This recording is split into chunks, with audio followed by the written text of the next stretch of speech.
Brothers and sisters, today we address a topic that concerns all of us as Christians, the gift of communion and the immense responsibility it carries. Communion is far more than a simple ritual.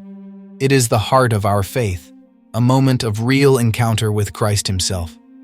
But can a bishop deny communion to a believer?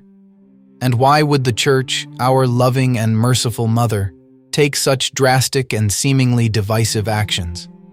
These questions are not only theological, but touch the concrete lives of each of us.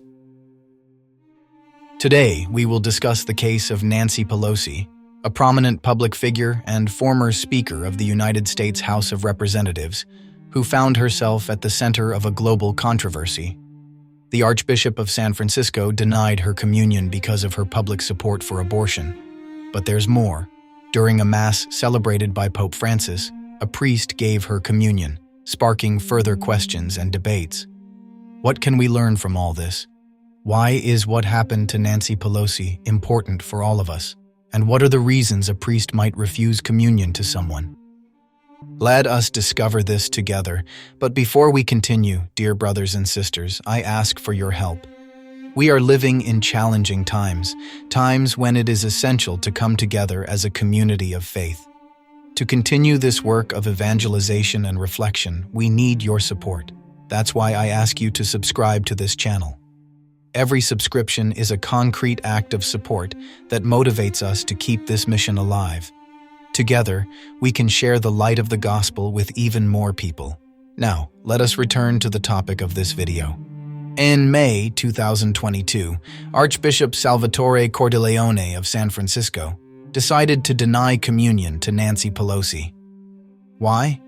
Because of her public and persistent support for abortion rights, a position that openly contradicts the teaching of the Church. This is not merely a personal error, but a public scandal, a negative example that could mislead the faithful.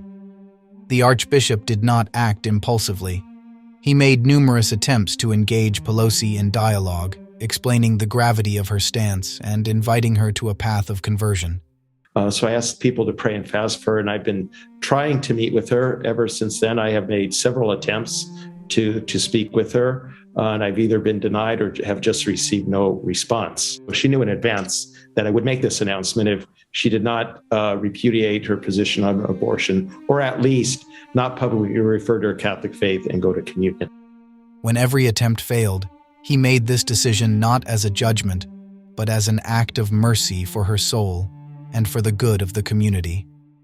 This gesture serves as a profound reminder of the need for consistency between faith and public life. Yet, during a Mass celebrated by Pope Francis in the Vatican, Nancy Pelosi received communion from a priest. How is this possible? Isn't it a contradiction to the Archbishop's decision? Brothers and sisters, we must understand that while the Church is universal, the application of its norms can vary depending on circumstances. The priest who gave communion to Pelosi might not have been aware of the situation, or may not have recognized her. As you can imagine, this episode sparked controversy. We do not know whether the Pope was aware of Nancy Pelosi's presence, and the Vatican has not provided specific explanations. Perhaps they chose not to turn a sacred moment into a political confrontation. This episode, however, invites us to reflect more deeply on what it truly means to receive the Eucharist and what actions might prevent us from receiving it. Because what happened to Pelosi could happen to any of us.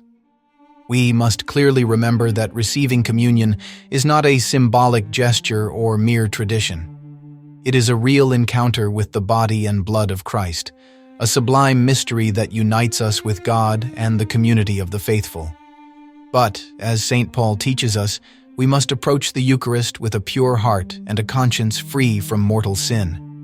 Whoever eats the bread or drinks the cup of the Lord unworthily will be guilty of profaning the body and blood of the Lord. The Church, like a loving mother, invites us to examine our conscience before receiving the Eucharist. This is not an obstacle, but a gift, an invitation to conversion, confession, and a life in harmony with the gospel. But what are the reasons a priest may decide to withhold communion? Let us now understand them together. A crucial reason is persistence in manifest grave sin. Canon law, through Canon 915, states that those who obstinately persist in manifest grave sins must not be admitted to communion. This rule applies in situations where a believer's actions openly contradict the teachings of the Church, such as public support for abortion, euthanasia, or other practices gravely contrary to Christian morality. It is not a matter of personal judgment, but of respect for the truth and a means of aiding the soul of the faithful. Another fundamental aspect is the risk of public scandal.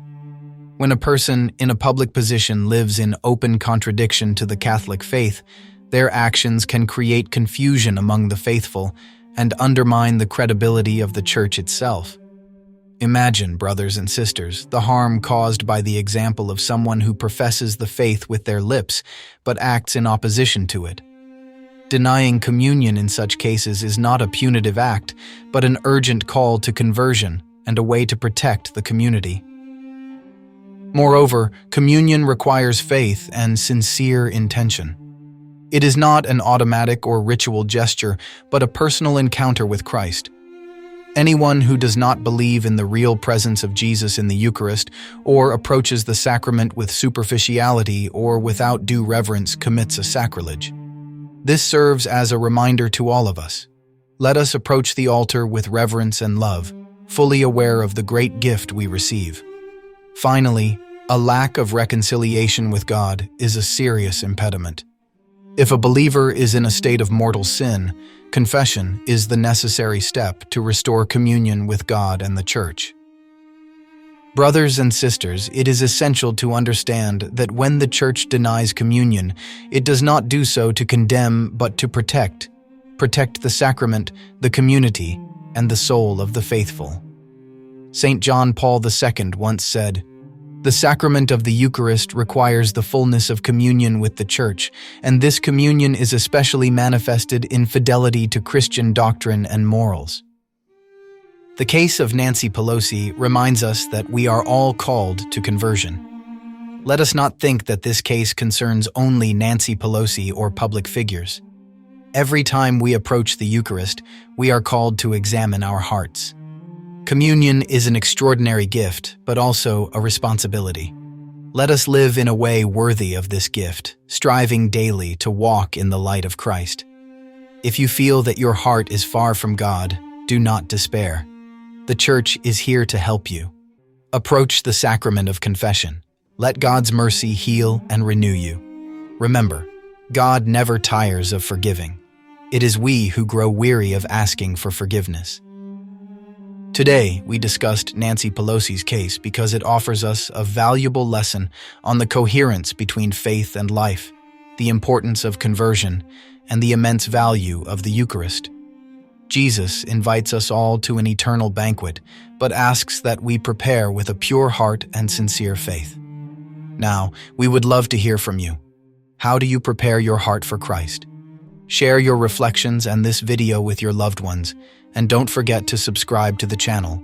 May God bless us all.